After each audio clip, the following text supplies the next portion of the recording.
Welcome to your weekly Social Jack Influence Factory. Introducing your coaches, Dean Delisle, Kate Hassett, and Jackson Delisle. Hey. Where's Jackson? Jackson's almost there. There he is. He's coming in. There he is. Welcome. All right. Greetings from Austin, Texas, y'all.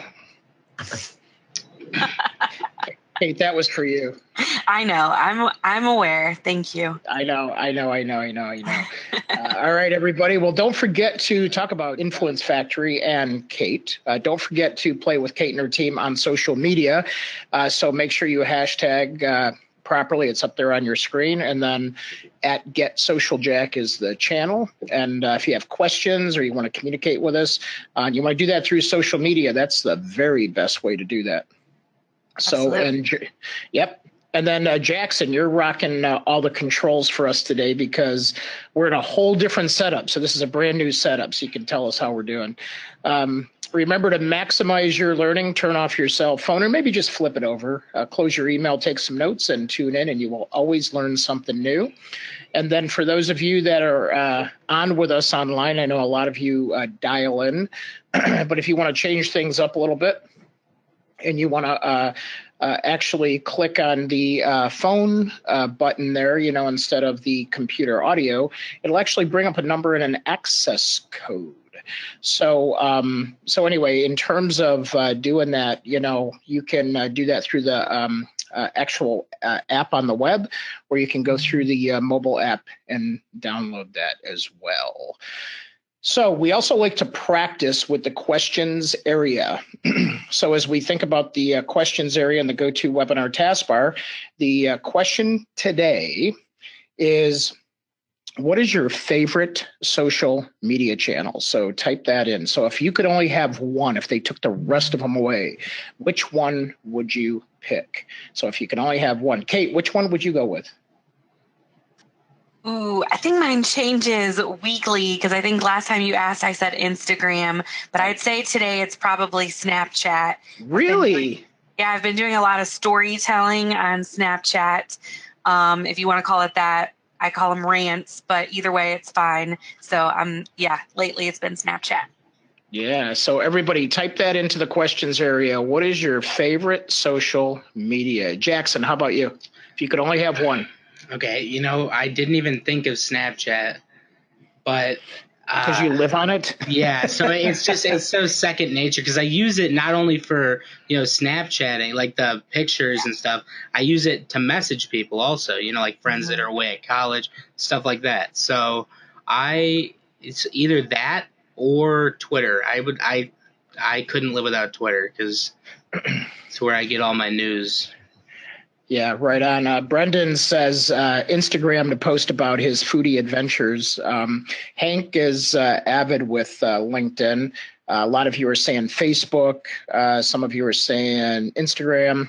For me, it's Twitter. So if I could only have one, it would be Twitter, which is funny because I would have done like 1,000 training classes on LinkedIn, but that's just the way it goes. So yeah, got to have your primary way. Hey, Shirley Miller, how you doing? Good to see you. All right, Jackson, let's get things moving. All right, cool. Remember, those of you that you can log into, Jackson and the team do a really good job of posting all of the classes on here, and we have a lot of updated classes. So make sure that you go in here and check. And what he'll do is when we have somebody on like JD today, he will mention certain websites. And just like in the news, we're going to talk about certain articles. So those of you that want to reference those, you can go directly into the Influence Factory recording, and there's all the links in there and all the resources in there. So please make sure you take full advantage of that. We're working on this, folks, because it's the first time we're remote driving, so bear with us. Don't forget, you guys also get, as membership benefits, you also get discounts to all classes. Tomorrow at 10 a.m., how to convert connections to clients. Those of you that are regular members have already been added automatically. And if you go to socialjackflash.com, you can register for this class and this class as well as all the other ones that are coming up. So that is what we're going to do. We're going to 5 ways to monetize. Oh, and next week, holy smokes, Social Media Strategy Summit. So Kate, what are you doing there? So I'll be teaching a workshop on Tuesday. So Tuesday's the training, the workshop days, and then Wednesday and Thursday are the speakers. And I'll be doing an influencer marketing workshop. Really, really excited. Jackson's going to help me, and we have a bunch of people signed up already. It's going to be a great time.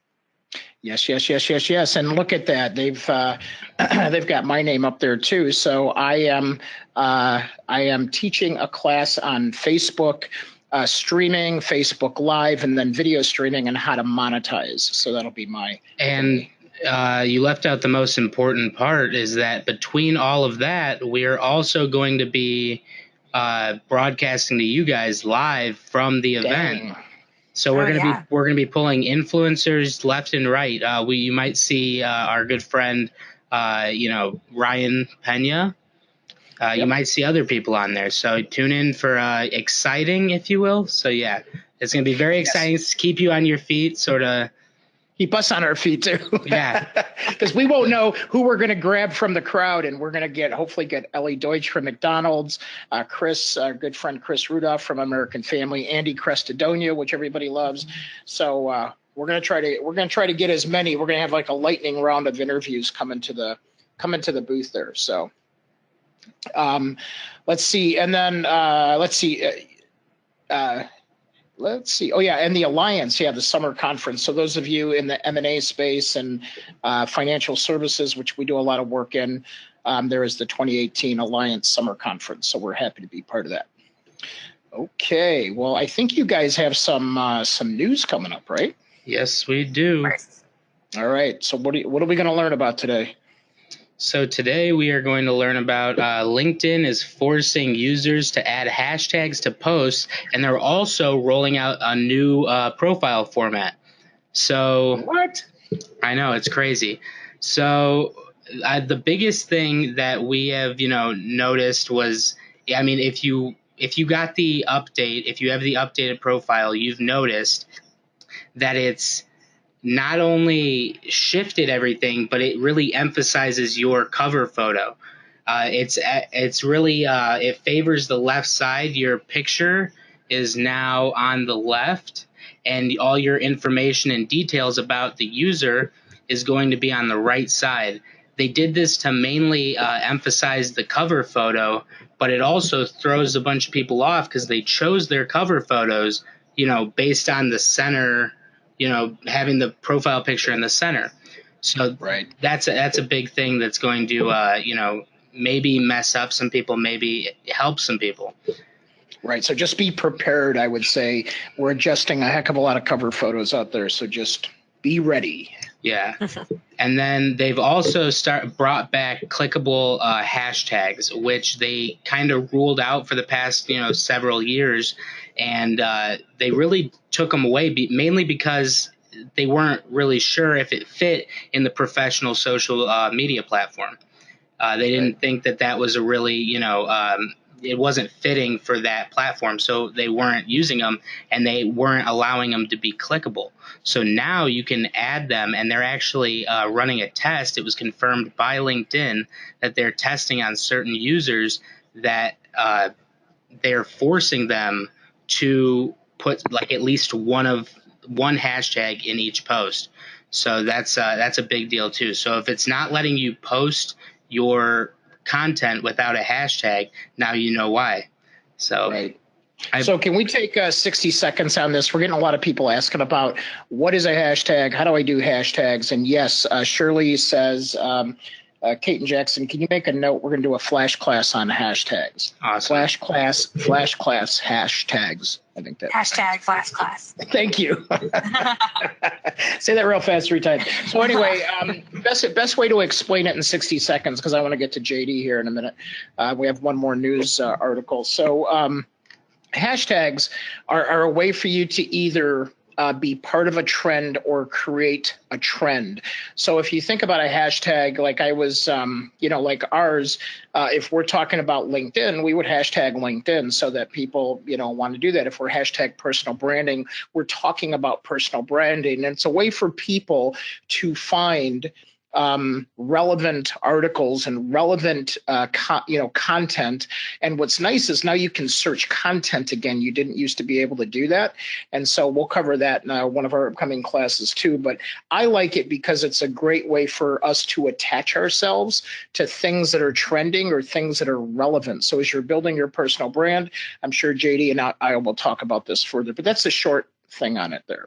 Well, I also think LinkedIn kind of tried to set itself apart from Facebook and say, we're going to put the profile picture in the middle and we're not going to let you use hashtags. We're not. And now all of a sudden they're like, wow, there's a lot of great things that can be done using hashtags. It's actually like a really awesome way to connect to people. So yeah, okay, we're going to do that now.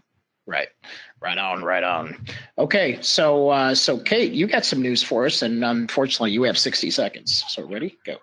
All right. Well, we already talked about how LinkedIn is changing. We know social media changes all the time. Here's just some really big social media changes that have happened so far. And of course, if you're listening or if we can't cover it, it's going to be sent in the email. So make sure you check it out.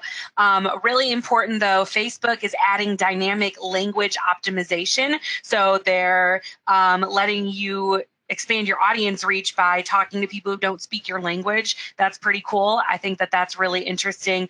One of my favorite ones in this article, though, is the Instagram hashtag follow. So now you can keep up with a hashtag that you really like by following it, and you'll see different posts that come up using that hashtag. So hashtags really big on LinkedIn, on Instagram, and we've done this for a couple of our clients already, and it's helping us expand their network by following people who are talking about what they're talking about. So really awesome feature. If you're into Instagram, you should check it out. And then lastly, the big one on the list is LinkedIn has added the LinkedIn groups to be on your news feed. So it used to be you have to go into the group and physically post and physically comment and check out things in that specific group when you thought of it. Now it's going to be on your news feed, kind of the way Facebook does. Just another way LinkedIn is kind of taking some cues from Facebook. So I think this is going to really expand LinkedIn groups and help people engage a lot more. Yeah, right on. So Awesome a lot of big stuff. changes. So we're going to have some flash classes coming up and things like that. So before we bring JD on here, I just want to ask that magic question. And there's a polling question coming up on your screen here, and then we'll bring JD on. So are you a business influencer? Yes, no, or not sure? Now, you guys realize that we launch influencers each and every day. And so we have a 90-day program if ever interested to help you out. But some people are either claiming that they're not, or they're claiming that they're not sure. So what we want to do is let each and every one of you know that wherever you are in your world, business world, that you're all influencers. So think about that in terms of who you influence each and every day, and the fact that you have the opportunity to influence others every single day, and you already do. So it's what you're saying, it's what you're putting online, it's who you are. And that's what we're going to learn from JD, is the fact that he has helped develop so many influencers like us. We're going to actually learn from him. And not only that, he's assisted on autopsies, which is pretty crazy. He is a kick-ass blues rock piano player, loves baseball just like the rest of us. We had a whole big baseball talk before this, and we're both Cubs fans. Has a golden retriever named Link. He spoke on Capitol Hill and made on the impact of social media. So I remember all those things. So JD, come on in, man. Let's have some fun, and let's talk about influencer development. Hey, it looks like you're in my studio. What the heck? Howdy, social jackers and Jackie. For sure. So thank you so much for taking the time to be, not just be on. You came all the way into the Chicago studio, and you're there Whoops, we just, Hi. oh, there you go. Okay, got your camera. All right, so cool. But it's always good to see you, man. And you're one of the sharpest dressers that I know. So I always like the fact that you got, are those Cubs colors that you have in your They pocket? could be. They could They be. could be. A little color variation with the lighting here, but There you go. There you go. There you go. They could very well be. Yeah, good. So, so you've been up to a lot of stuff. So we're going to get into sort of how you got to this moment. But for all the people that are on with us today, we talk a lot about being a business influencer, and you heard me check in with everybody or have everybody check in on where their position was for themselves. What's your take on the whole influencer thing? Great poll question. I never really thought of myself in terms of an influencer or being an influencer. I think by now we know that if you do the platforms on a daily basis, if you're out there really walking your talk, as they say, that you have a chance at influencing people. And it's a tremendous responsibility to influence people these days. I mean, would everybody want that responsibility? No, not everybody's cut out to be an influencer. I would state that I'm an influencer by accident to a certain point, only because I speak with such passion and such conviction, as we all do here, who have embraced social as a livelihood, that it's hard not to come off as an authority figure. The question becomes, let people make up their own mind as to the validity and universality of the content, and let them deem you as an influencer. Influencer, Dean, I think is a title that ought not to be self-declared. Ah, interesting. Interesting. I like that. And what's amazing is that, when I first, because you and I have done a lot, and we had this discussion about personal branding versus professional branding. And I just want you to share with people your position on that, because what like you and I have always been on the bleeding edge of this stuff, like, early days of LinkedIn. I'm laughing about the things that they're doing. They're almost bringing back old stuff that we were angry about when they took it away in the first place, A return to basics, a return to the classics. Yeah, return to the classics. I like that. I like that. So, so what's your perspective? Everybody's always working hard to work on their personal brand. Is it really a professional brand? What's the distinction there? Yeah, the distinction between personal and professional brand, and I fought it for years. I would see a few articles or blog pieces coming down the pike talking about a professional brand, but yet in the trade, we speak about it in terms of being a personal brand because it's of or pertaining to the person, not so much of or pertaining to the profession. So we can get lost in semantics, we can get lost in semiotics, the lexicon, the vocabulary, but we're talking about individuals leveraging themselves, innovating around themselves, disrupting themselves, and that is uniquely personal. I fight it. I use it sometimes in my writing. I talk about a professional brand, but I'm not in the market for helping people find love. I'm truly in the market for helping people find business, leveraging their professions. Do I state that it's professional branding?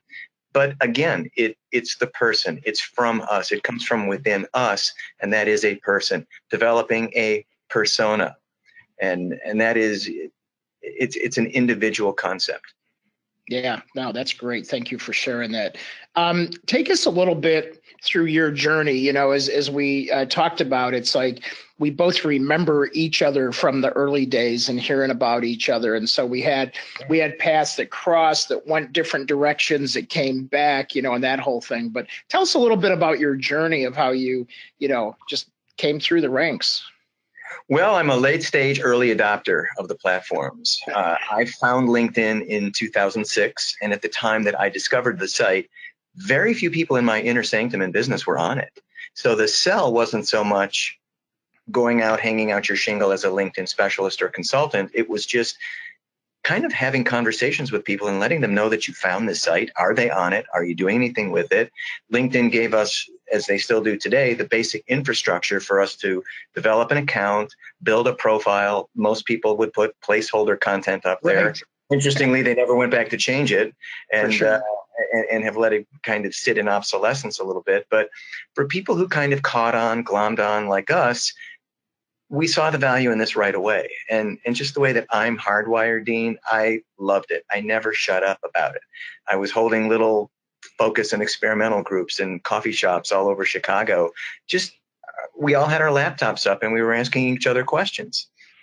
And my journey started really when I opened my mouth and started to think about how this could be used. I had a website. I wasn't doing a blog back then, but I had a nice website. I had some good SEO position on the website back in the days when you could get good SEO position economically and search outside your name.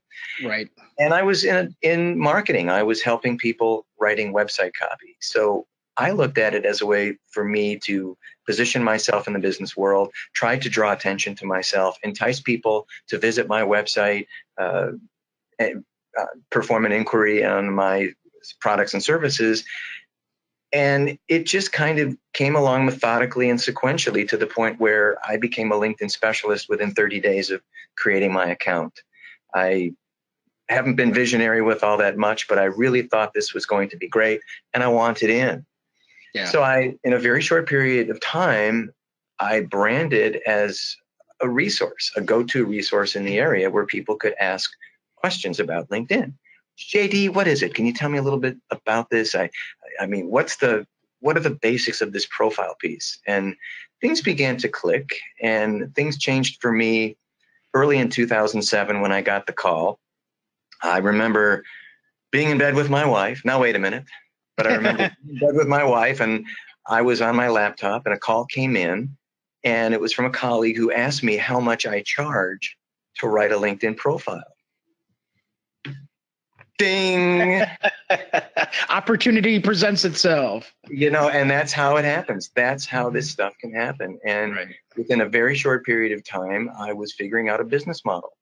One that today so many people are around, but at the time that I was doing this, the phone wasn't ringing off the hook. Nobody was really engaging me for the work. Nobody was bringing me into their company to train their teams, and we weren't being asked to speak anywhere about this just yet.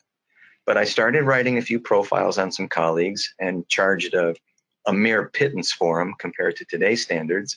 But they had profiles. They had branded stories, what we would call branded stories back then, because I never created profiles along the lines of a resume or a prefab piece of content. Everything that I worked on was fresh for myself and for those who engaged me. So I really kind of evolved through my study and development on LinkedIn. I tweaked with my own profile. I showed people what I thought would work. We didn't really have best practices outlined back then. We just had a terms of service agreement from the founding fathers of LinkedIn.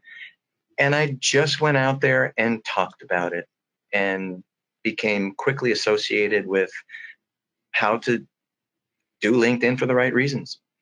Yeah, it's almost like I have a term for it called opportunistic positioning, and it's interesting that and it sounds like you were drawn by curiosity too, which is how I got involved in it. I was part of this Vistage group, which was a whole new world for me to sort of do that sort of thing, and then back. I want to say it was 05, 06. It was early. And somebody said, well, there's this thing called LinkedIn. Let's just create a group there. We were looking for a collaboration space where we could do something online without, and so next thing I know, we're like, yeah, let's set up a group. And like you said, it's like you set up the bare minimum profile. And I was like, oh, okay, I'm doing some other stuff. I have my picture here. I'm going to put my picture up. And it was like the more I started to add, the more I became invested in updating the profile. And then on the next meeting, I'm like, hey, there might be something to this. It's not just us in here. I'm seeing other people, and we should probably look better than we do. So we actually had this collaborative mastermind discussion, unknowing that there was something to have a discussion about. Absolutely. And I'll take it a step further, Dean. I really never put placeholder content up on my own page. I took time to really, truly build this document out to the extent that we could back in the day. And you were talking at the head of the broadcast about how LinkedIn is bringing back some of the features and functionalities that we used to enjoy. I'd like to see them go full boat and restore what they had at the beginning in terms of more compartmentalized content. And I wrote the story. My first summary section was truly a reflection of who I was. I didn't fabricate anything. I didn't embellish anything. It was many of the sentences were written in second person because I knew that this was going to be a first point of reference on me, that eventually people who were interested in what I was doing would get to my website. They would find me other places on the internet. But LinkedIn, early on for me, as it still is today, is a marketing and branding hub where everything people need about me to make an educated decision as to whether or not to pursue working with me or bringing me in to speak or allowing me to train their teams, it's up there on LinkedIn. And that became my canvas. And I brought artistry and science to it. And I went through a couple of incarnations with it and finally settled on a style that I marketed. And that's my owlish method of LinkedIn profile writing. I do it in a different way. I go against the grain. I've always kind of swam upstream, Dean. I mean, I'm not really the guy that was going to do it in the set way because I felt that the set way isn't going to work. And as we know today in a very crowded marketplace, the set way doesn't work. You have to be a maverick individualist if you want influence, if you want thought leadership, if you want clients. Well, and there's so much noise out there, so people are just inundated. And I told you about a couple of podcasts I was listening to on the plane right out here, and just how important building relationship. And that's the core of all of our training is it's personal branding, it's storytelling, but it's with the intent, to build a relationship with the people that are closest around you. And, we've tracked this, that you don't need 10,000 connections to be successful. Maybe if you're a marketer and you want to market to a bigger audience, that's one thing. But if you just want to be successful in your career and in sales and generating new business, you based on the degrees of separation, you don't need 5,000 core connections to make that happen. What's your philosophy on sort of the connections and the routing on that? I believe that quality trumps quantity every time. If you've got a question pertaining to LinkedIn, you're going to find it quality over quantity. When we first started on LinkedIn back in the mid 2000s and really through the early part of 2010s, we were told and understood that we needed to bring in as many people into our network as possible. Why? Because they might buy from us sometime. It was like a gold could buy from us. It was like a land grab, So, I mean, we did what we were expected to do. We would look at invitations from people, and I've always taken it on a case-by-case basis, always have been willing to give people the benefit of the doubt. But still, we would take people on into our networks, they would expand, and we'd wake up one morning, take a look at our directory of connections and go, who are these people? Right. Why did I take them on in the first place? And factor that in with the proliferation of fake LinkedIn profiles that was starting to happen. Oh, and yeah. People who connected with us for the sheer purpose of trying to sell us something. There was no real relationship building. Or how about looking in your profile and going, who are these people that are talking all over my profile? Well, we'd say, congratulations, they're the people you selected to talk on your profile. Well, that's true. And then through the early part of the 2010s, you had endorsements, which when LinkedIn released endorsements on September 24th, 2012, I remember the day because my inbox blew up that day. It was my birthday, too. Well, happy birthday. Nobody knew what these endorsements were all about. Right. I knew that it was LinkedIn's way of getting people talking. It was an engagement strategy, first and foremost. But we attached so much significance to endorsements. Maybe they were thought of as a sign of gaining influence or gaining thought leadership or courting credibility, as we want to do on these sites. But most people realized pretty quickly that the endorsement was a pretty empty validation and didn't have much substance behind it. But as a consequence, LinkedIn, believing that it was so important for us to endorse our clients, colleagues, and peers, we kind of lost a little bit of the true relationship building. Or maybe it drove home the point of true relationship building to us, in that the best relationships we have, the most tightly knit networks that we can build, the most cohesive professional relationships that we can leverage are the ones who have been with us a while, the people who would take a bullet for us, literally, not figuratively, or figuratively, not literally, and and would introduce us, would refer us, would let us overlap into other aspects of their network. And we started to build these sub-tribes and get into other people's networks. And as our networks expanded, we kind of had this idea as to who were the true players, who were we going to keep and who were we going to discard in our networks, and keep our networks pure and operate from a sense of truly building trusted, long-term, sustainable relationships. Yeah, and I think that's the message to the world right now. It's like, we do a lot of, as you know, we do a lot of launching of products, services, business, people, that whole thing, and when we're putting the brand out there, first of all, it's very expensive. If you go, hey, this is Widget Inc. and here's our logo, and we want everyone to buy our stuff. Well, there's a pathway, no matter what you're putting out there, to build that trust. And we still find the most economical way is, well, let's get your people, let's humanize the brand and get the people sort of to up here with the brand, so we're all in this together and they can see there's actually faces behind the logo. What's your thought on that?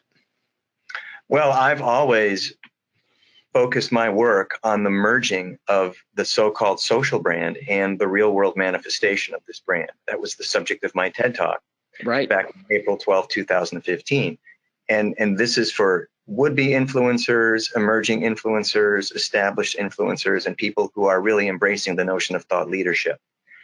How you represent on an internet page today, where we tape this right now on April 12th, where are we at? April 12th, 2018. This drives decision-making in business. The internet, since it really came on the scene, has driven our decision-making machinery. Right. Now more than ever, if we're in the market for a product or service, if we're looking for a new job, it's all based on how we look online. We can research products, we can research services, but in the end, going back to the relationship piece, it's going to be the relationship that drives the purchase. So it's no longer about social selling. Right. Truly, it's about social buying. It's about the buyer's journey. And if we as brands are not catering to the buyers, we're not going to be able to create the competitive advantage. We're not going to get into the psyche of the buyer. So what I've always done is try to build a network around meaningful conversations and how I can gain meaningful conversations through this network. Not everybody's going to be a client. We realize that. Not everybody's going to be a good, trusted colleague. We realize that.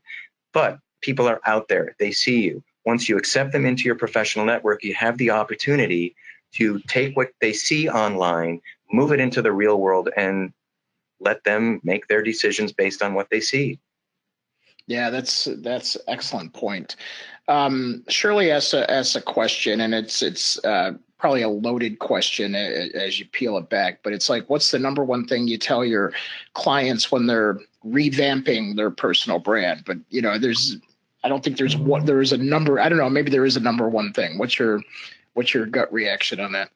Well, interesting that so many people are doing this at once. Everybody's talking about reinvention and revamping the brand, but our brand is already out there. Right. Not a whole lot we can do. We can re-engineer our brand. We can re-engineer what people see about us and obviously position ourselves for quick uptake. But I go through many engagements with professionals who were someone, now they need to be someone else. And there's no binge branding. You can't binge like binge watching a TV show and say, well, JD, I don't have a brand. I need to develop a brand very quickly. Can you help me develop a brand? I need a brand. It's already out there. The question becomes now guiding and shaping perceptions. So we work on the perceptual framework. You have to ask yourself, how did you become you? What makes you tick? What are the core areas of the professional value that you bring and provide? And when you tie this in and actually do the deep dredging, the soul searching, this stuff does bubble up to the surface. And if you can capture it in a very compelling manner on a LinkedIn profile, you're in the game. If you can tell the story based on the profile, you're in the game. And if the two versions of you, the one that people see online and the one they see in front of them, are congruent, that's competitive advantage. Yeah, for sure. I want to shift a little bit here because you and I talked early on, and ironically, I'm giving a talk about streaming next week at this conference, and you and I are streaming right now, which creates video, which creates podcasts. We have a lot of people that download from platforms I've never even heard of, like Sprinker and Stitcher and all these things. And all I know is I press the podcast button on my phone, and it takes me to, I think, iTunes, and I search and I find interesting podcasts. But everybody's got their own jam, their own way to do it. So how has video sort of changed our world, and I mean, it's just like bizarre. Like all of a sudden, everything's about video. A classic case in continuous adaptation. We are adapting to the sign of the times. Again, I haven't been visionary. I haven't been ahead of the curve with too much, but with social, I've really studied it, Dean. And I knew back even in 2006 that there was a place for video and compelling visual content on a site like the LinkedIn profile. And Facebook probably got to the video game just a little earlier. Most people that I spoke with in the late 2000s, early 2010s didn't even know that LinkedIn could host video, or they didn't know to embed video into the profile page.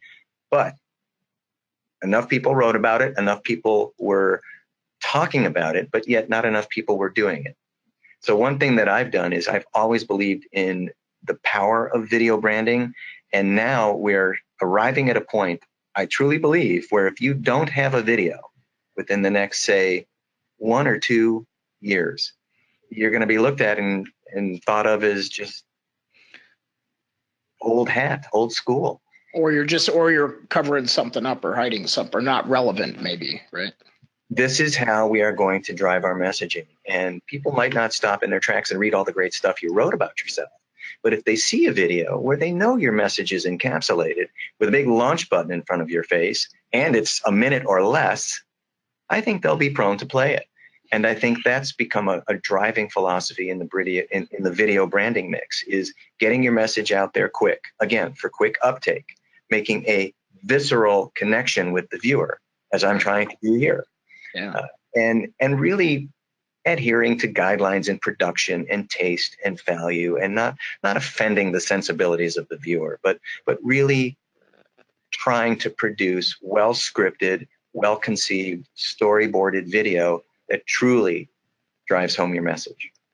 Yeah. Now, what do you think about, I've always been a conversational writer and a little more of the, we've done a lot of production with green screen and graphics, and you and I have, talked about this, and the thing is, I find it to be more connecting, to be present, to be relevant, to be connected, is to do more casual video like this. That, okay, so we have a studio there, and I'm actually in a hotel room here, but it's like this is what's real, this is the real what it is, and without putting a logo in the corner and all that stuff. What's your take on the balance of having that type of stuff in your news feed versus the sort of promo splash and the logo up there and the branding aspect?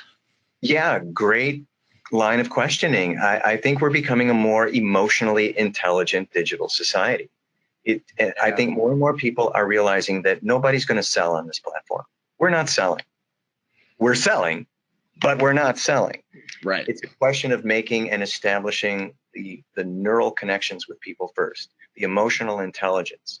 And people recognize emotional intelligence. Again, social buying. We have to generate trust. This has become a cliche almost, but the hardest thing in digital work is to generate and gender trust and confidence on an internet page.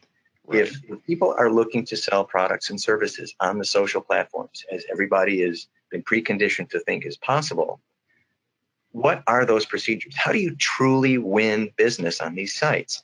Well, you have to make an emotional and visceral connection. Again, stated to the point of absurd cliche status at this point.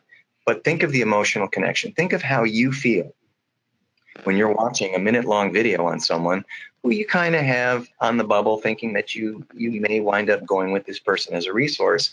You're going to want to hear from them. You're going to want to see how he or she thinks on their feet. with a camera in front of them. If you can stand and deliver your message in front of a little piece of glass, as I'm doing here, or as other people are starting to do, then it opens up a whole new world for you. This is, again, continuous adaptation. We've adapted to the trends and demands of the marketplace. We have to be present on video. Again, I'll repeat, you're going to be in a non-competitive position if you don't address the challenges of producing and disseminating great, not good, great news. Right. And then what about in the news feed? You know, because a lot of people are finally starting to catch on that you can literally, you know, fire up a personalized message and have a conversation in that, you know, the stream of consciousness of words and pictures. Now you can actually begin talking. You know, what do you think? Because it feels like there's a different balance, of course, with Instagram and Snapchat and Facebook. And now, you know, as LinkedIn is always a little later getting to the table with some of these things. What's your take on you know, sort of in the news feed, in the moment, you know, maybe less scripted, but intentional, you know, to me that feels. Stream of consciousness, live, what we call native video. The question, I think, is it working on LinkedIn? On Facebook, we can cut people a little slack. There's some latitude there because I find most of it unwatchable. I'm sad to say I find most of it unwatchable. And I don't know what goes in behind it. And if it's done for business, that's one thing. If it's done to try to communicate with your Facebook network, that's another. Facebook Live, I think, was the real tipping point for this, because most people wanted to let people know that they were capturing a moment here, and they wanted to be, rather than just check in at a certain place, they wanted to just turn their smartphone on the scene that they were viewing. But on LinkedIn, I'm not so sure. It's got to be really, really good. I haven't been able to get through a lot of the videos, but I will qualify by saying I applaud the effort, and I applaud people who are doing it, because this is huge for them. This is overcoming inhibitions in a major way to get themselves out there on a social platform where they're going to be seen, heard, judged, and hopefully followed up with. And we do it to keep in touch with our network, the whole top of mind strategy. But again, good, solid, well-produced video, well-conceived. If you're good at improvising, I've had a couple years of Second City. I've never had a problem in front of a lens, but it still has to be good content. There still has to be a reason behind it. For sure. For sure. So what's your, just again, switching a little bit, but what's, you know, so now Microsoft has, you know, ownership of LinkedIn. Have you seen an impact because of that relationship, or do you feel like they're leaving it alone, or what are you seeing just with that whole purchase? I believe that sent a lot of LinkedIn users into a state of angst, deep-seated angst, because it's Microsoft, man. This is the major league. Not that LinkedIn wasn't, but now you've got this infiltration of new features and functions. LinkedIn is a Microsoft property. A Microsoft LinkedIn amalgam is a whole lot different than the way LinkedIn was before. And ideally, the goal is to make this great for the average user. Right. I think what a lot of people felt is in haste, LinkedIn took away many of the great benefits that users enjoyed for free for so many years. But you can't blame Microsoft / LinkedIn for doing that, because they are a business. They're a behemoth out there. They are trying to make money, as much money as possible. That is their revenue model. They can't do it on advertising alone. They have to do it on their proprietary solutions, which they market very aggressively. But for the average user, it's forced a lot of people to rethink their positioning on LinkedIn. Do they pay? Is there value in the paid program? Now, again, adaptation toward new thinking. If it's not going to be LinkedIn, can I achieve a similar effect on other media? So people have been going outside of LinkedIn. They've looked at Facebook more closely. And in light of the Facebook fiasco, the Zuckerberg testifying on in Washington, D.C., which we're only slightly removed from, but still there's going to be a trickle-down effect, huge trickle-down effect for years to come on this. It gets to the core of how we warehouse our sensitive information on these sites, are our likes, our comments, our shares, our inclinations out there for public consumption? Are we being mentally manipulated by these sites? Have we lost trust, etc.? So Microsoft, which obviously a very stable, a very liquid, a very financially driven company, bought LinkedIn with the premise of making it better. Have they done so? I don't know. It seems to be regressing a little bit, but it seems to also be turning the corner, and they're moving us now toward where it used to be. I think sometimes the best innovation is no innovation at all. Yeah, as things change, so like if you could bring a feature back, what would you say? If you're on the line with LinkedIn, what would you go? You guys have to bring this back. What would you tell them to bring back? Events. I was waiting for that. You and I come from the event business. It's like, what are you doing? Events. It was Right. a sad day in my household when LinkedIn scrapped that feature. I know. I didn't think I could go on, truthfully. I thought not only for my own education, but with influence, with thought leadership development, with this movement toward personal brand storytelling comes events. We have seen live events return with a vengeance. And the more people know about it, the more people can touch it on a site like LinkedIn. It's only going to help people. I know. I don't know what they were thinking. And it looks like they're trying to unscrew up what they did with groups now, too, because when they privatized groups a couple of years ago, it was like, what? We had people running these amazing groups, and it was a great way for us as networkers to go into places and really find conversations and people. And then it was like, you know what? Everybody just, stay in your corner. Interesting psychology about the groups, if I may. And that is that as LinkedIn advisors, when we were starting and building our practices, we would advise our clients to join as many groups as possible because we knew that it shrunk your universe, would put you in proximity to more decision makers and like-minded people. But people would sign up for the groups, and back in the day, you'll recall that you could only join 50.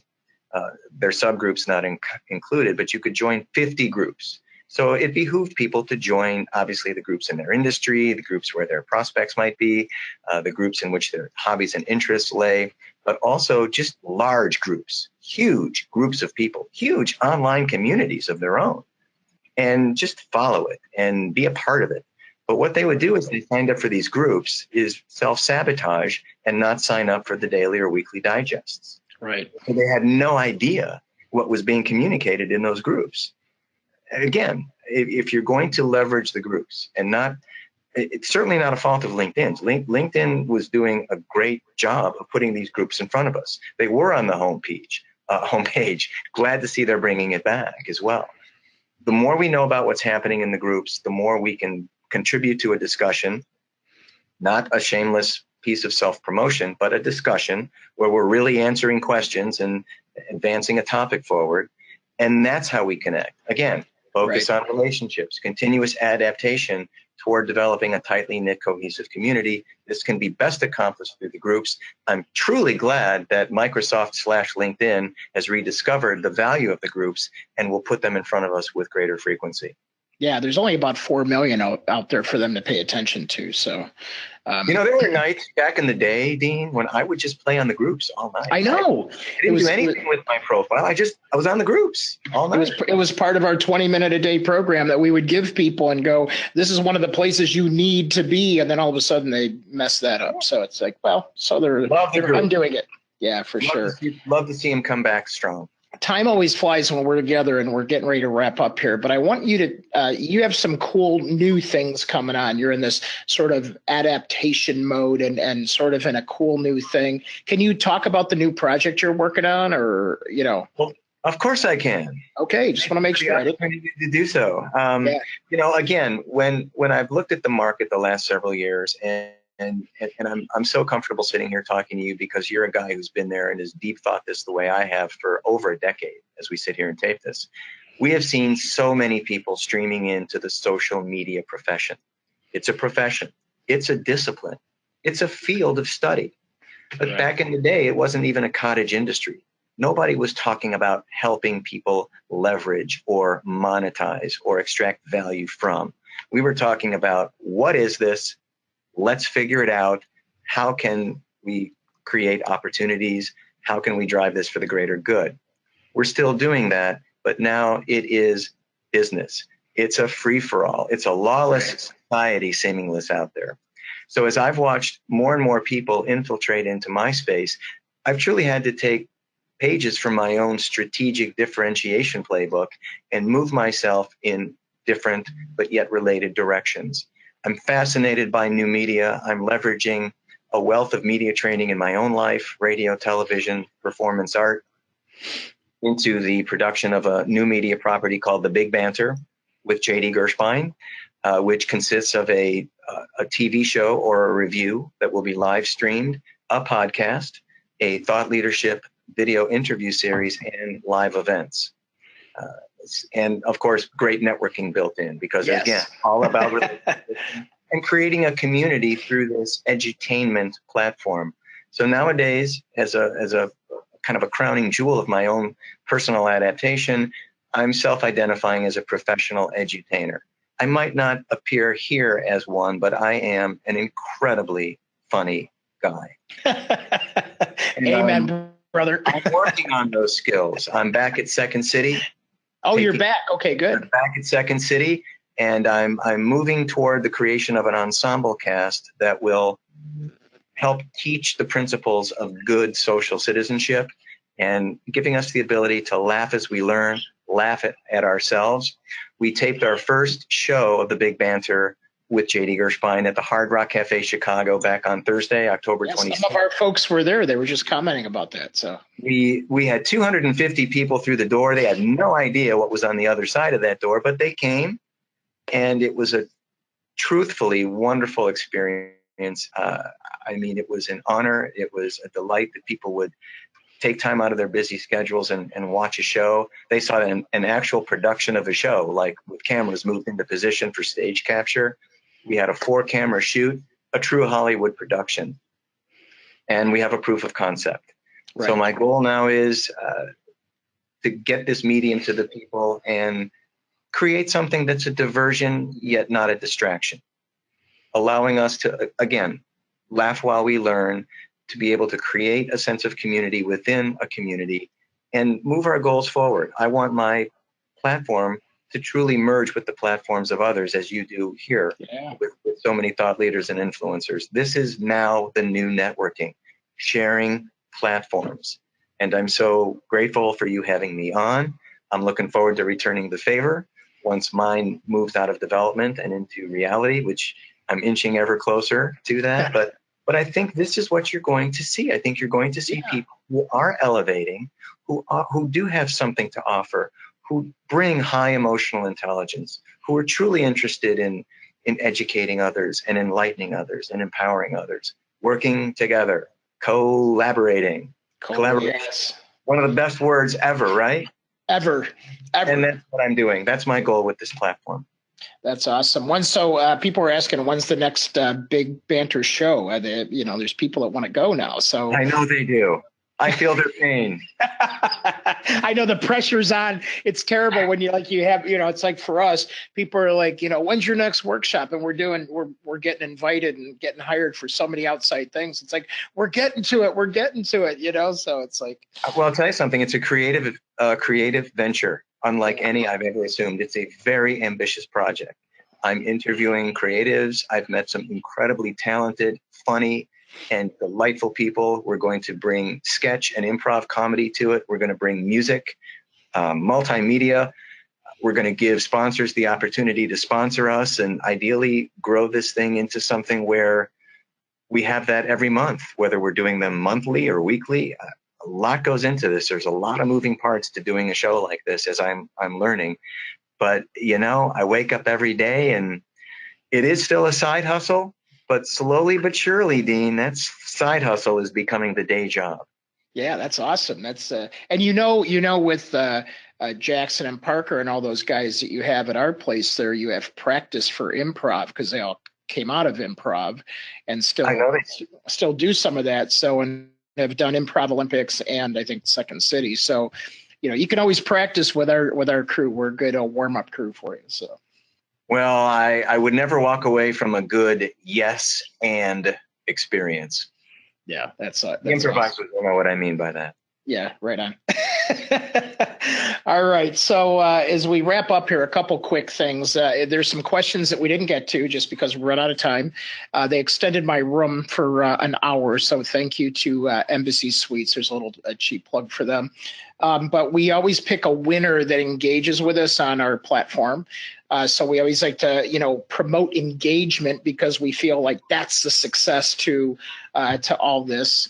So I have a quick polling question I'm going to throw up for everybody. Let's go here. I want to grow my influence, and here's some ways that I can pick to do that. So while you guys are selecting that, Jackson is picking the magic winner. And then JD, if people want to stay tuned in and learn more about what you're doing, is it best to follow you on social media? Can they subscribe somewhere? What's the best way for them to really, get plugged in, if you will, or tuned in? Dean, it shouldn't surprise anybody, let alone yourself, that I have a LinkedIn profile. Set up as a nice research piece. They can learn a little bit more about me there. I encourage them to connect with me, but they must send me a personalized invitation to connect. Got it. These days, with all we're hearing about relationships and relationship development, personalizing the invitation, if you want to influence people, it's got to start at the point of contact. It truly does. The point of invitation on LinkedIn. And I love connecting with people. I'm one of those guys that keeps the plate spinning and the messages back and forth. I seldom drop the ball or let the plate stop, drop, and crash. I really am very proactive about bringing meaningful conversations that are fathomed online into the real world. Happy to talk with people there.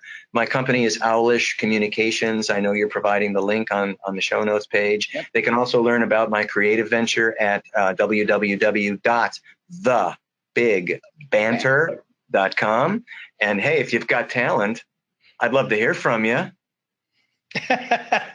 Right on. And if you can play an instrument, if you can string two sentences together, if you can do sketch comedy. Right. I can walk on my hands as long as somebody's holding my feet. There you go. Yeah, there you go. So it's very good.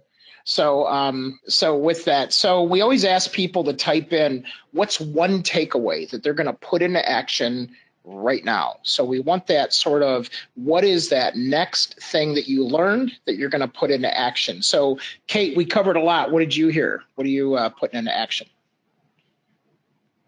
You're muted. There you go. It's not something I've learned because I've heard it before, but something I need to do is to weed out bad connections on LinkedIn, because I added everyone who's ever added me. And now that I've changed careers a couple times, it's like some of these people don't really make sense to be in my network. Right on. Jackson, how about you? Same thing. I meet so many different people, just, traveling to different things, and as well as, people I'm connected to old teachers, but they're like chemistry teachers. And I don't know if you know this, but I'm not really in that line of work. So You're not? No. Well, we're in the relationship business, which has to do with building chemistry, but that's a whole site topic. Yeah, it's different. But yeah. Nice conversational bridge there, Dean. Yes, there you go.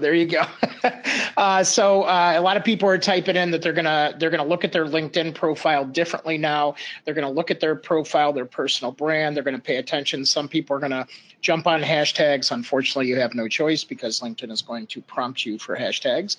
And then they loved it. Everybody loved the show, JD. They can't wait to see your next big banter as we can't. So that's a cool thing. Oh, and Can I say one thing in closing? Yes. In terms of takeaway, what I would hope that viewers got, and to all the viewers out there who have watched this live, thank you for spending your lunch hour with me. Or if you're in Australia, thank you for spending your late night with me, whatever the case may be. But be receptive to change. Yes, thank you. Rebranding, revamping a profile, repositioning, pivoting. All of this kind of means that you're not the person you were 2 hours ago or 2 weeks ago or 2 years ago. the LinkedIn profile, the beauty of the profile, more than any other document in all of social media, allows you to pace your change with what's happening in the real world. You can document what you're thinking, what you're doing. You don't have to make a big announcement to the rest of the world. You just have to kind of update it in real time and let people know what you're up to. Start talking about yourself in a different way when you go to networking events. Start telling your brand story. Start walking your own talk. Start living your own brand promise in front of people, and they will get you. This is how influence develops. This is how thought leadership is expressed and perpetuated. And the work I do now with people kind of helps them in a very broad, but yet in a very focused way, tell that story. I wish all of you out there great storytelling. Awesome. Yeah, thank you, JD, for spending time with us. Jackson, who's our engagement winner today? Our engagement winner for today is Hank Conrad. Hank Conrad. Well, holy smokes, Hank! I hope you come downtown and take JD and I out for a cup of coffee. So what they do with this, JD, is we send them a Starbucks gift card, but we ask them to take something that they learn from our show or our program and use that to teach and engage with people at a cup of coffee, to have really build that relationship with them. So, and what it does is wire in the fact that, that engagement promotes relationship and sort of takes them to that next level. So Kirby's giving him a coffee mug. Yeah, right on. Yeah. So there you go. Right on. All right. Well, everybody, we're 1 minute over. So thank you for hanging in there with us.